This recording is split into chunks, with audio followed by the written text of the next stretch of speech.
Sur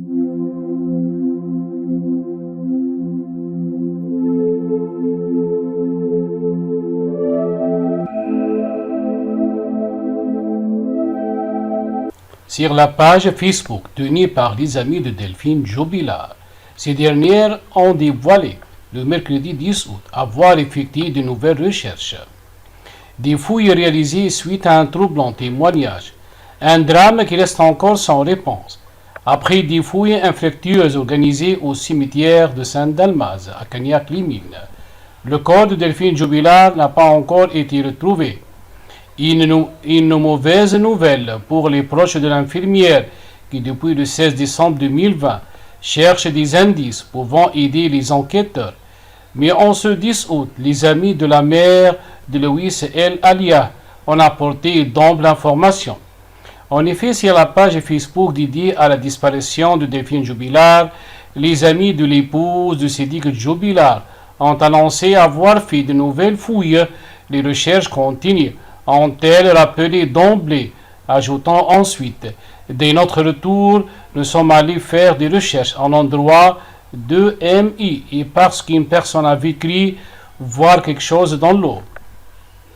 Des recherches au cours desquelles ces dernières n'ont malheureusement rien trouvé, mais qui témoignent de leur ténacité pour la retrouver. La piste du cimetière définitivement balayée. Le 3 août dernier, 100% Radio avoir obtenu des informations cruciales au sujet des fouilles faites par les enquêteurs de la section de recherche de Toulouse dans le cimetière de Cagnac-les-Mines.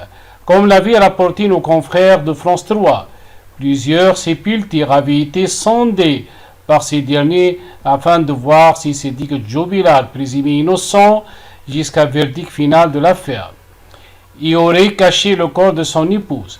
Des fouilles qui ont été faites entre 5h et 8h du matin, en toute discrétion, le 20 juillet dernier, et qui se sont avérées stériles.